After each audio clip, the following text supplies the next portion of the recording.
Hello there, thank you for joining me, and it's another XP Extreme video.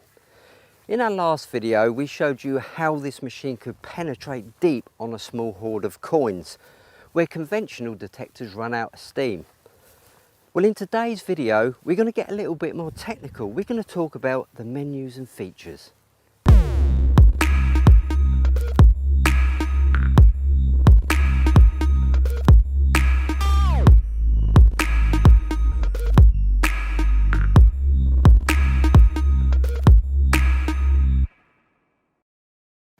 The Xtrem has a very simple, easy to understand but functional menu. I'm just going to run through some of the key features. So starting off, we have the sensitivity. Now traditionally you're going to use this machine, I think, between sensitivity levels of 70 to 90 depending on the conditions and the environment. And now we have disc IAR. Disc IAR is a form of ion rejection, not total ion rejection. You can tell when you've gone over a ferrous target with disc IAR on because it will give a low tone and a rolling display will give a hatched graphic. Just remember that disc IAR is a motion system, so the machine has to be in motion for it to work. Whereas your traditional detecting with disc IAR off, for example, it's a non-motion, so you can stop over the target. And the next one is audio threshold. The threshold is the hum, the carrier in the background, the audio carrier. At 0 there's no threshold. At 1, 2, 3, etc. you start introducing more of a threshold. Some people like to use threshold, some people don't. I find it's quite a good feature because if I've got a threshold in the background and it starts to drift, I know the machine will need retuning just by simply pressing the pinpoint button. The threshold can also help to filter out, smooth out those little audio spikes in the background, the little jitters. But the downside of running a threshold is there is a chance that you'll lose some small faint signals because it will be drowned by the threshold. Let's move down one more, reactivity. Now this is an important one because you're using a deep seeker. You want to use a reactivity as low as possible. So running a low reactivity, your walking pace needs to slow down to match it. As we raise the reactivity up, the machine becomes slightly faster. So a faster reactivity will be better in a contaminated environment. And the shorter signals from the reactivity higher will also make pinpointing a little bit easier. But once again, going back to a lower reactivity, it combats EMI a little bit better. Let's go down to auto tune. Now auto tune is off as standard. So when the machine starts to drift, you press the pinpoint button to retune it, but you've got auto tune on. You can turn it up to different levels. So as soon as the machine starts to drift, the auto tune resettles it again. But there's one thing with auto tune what you need to be aware of. If you've got auto tune on and you keep passing over a target, eventually the auto tune will eliminate that target. So for pinpointing a target, it's always best to turn the auto tune off. Let's go down one more, frequency shift. Well, that speaks for itself. If you've got EMI, you can shift the frequencies to a cleaner channel. So now we're on to audio response. What does audio response actually do? Well, it adjusts the levels of target intensity. If you've got a low audio response, say 1, small or deep targets will sound faint, whereas large or shallow targets will sound loud.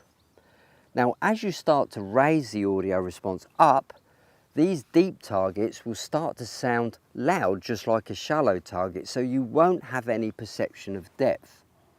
And also a high audio response can make the machine a little bit more jittery, so don't run that too high because you're amplifying the ground signals as well as the target signals. So what's the best height to have the search coils on the Xtrem? Well, I find somewhere between the top of the knee and the hip works absolutely fine. But you can experiment in the field. And what about ground balancing? That's really simple. All you have to do is Press and hold the pinpointer, nod the front coil to the ground until you get a ground reading, release the pinpoint button and you're ground balanced. So if for some reason you can't achieve a proper ground balance, the most common cause is the ground isn't giving off a strong enough signal. The machine will just simply default to 87. Straight away you'll notice that the Xtrem has got a totally different working interface. It's got a real-time rolling graphic as you detect. Now you'll see the humps on the screen. The high humps are the target intensity and the wide humps are the target signal duration. And you can stop it at any time by just pressing the minus button, which stops the graphic, so you can spend a little bit of time and analyse the target. And once you want it to run again, just press the pause stop button and your graphics will start rolling on again. So how do you get this new interface on your XP Deus 2 RC? Let's assume that you've just bought the coil set and you already own the Deus 2. Well, it's really simple. All you have to do is pair it as a new coil. So once you put these serial numbers into your RC, you'll then be presented with the brand new interface. And this interface is only for the Xtrem. Battery life. Well, it states you get up to 10 hours use with this machine on a 4-hour charge. And don't forget, as with all XP products, you've got a 5-year warranty. Can you use the XP Xtrem underwater? Well, no, you can't, but it is completely weatherproof, so you can take it out in some pretty adverse weather conditions. So why didn't we make the Xtrem compatible with the Deus 1 and the ORX? But if we did that, it will simply be just another single frequency twin box machine, and there's plenty of those on the market. The beauty of the Xtrem is it's multi-frequency, so we've got stability and it's going to work on a wide range of ground conditions. Typically, a single frequency twin box will wallow, it'll be very unstable, whether it's due to the ground going up and down or your movements. They were very difficult to keep stable. With the multi-frequency machine, it just cancels out the grounds and gives you a nicer working platform. So how would I use the Xtrem if I'm searching on my own? Well, I tend to use a few plastic cones and find a signal, mark them off, and then go back with the XP Deus 2 and just check the signals. If you can't get the signal with a Deus 2, well, that's a deep target. If you can get the signal with a Deus 2, you can better identify the target and perhaps pinpoint it exactly. But these cones are a really good idea because you can map out several targets in a short space of time, and they're also ideal for marking out potential pipelines. I like to carry them like this on the flat plane of the coil, and it also helps me keep the machine nice and steady.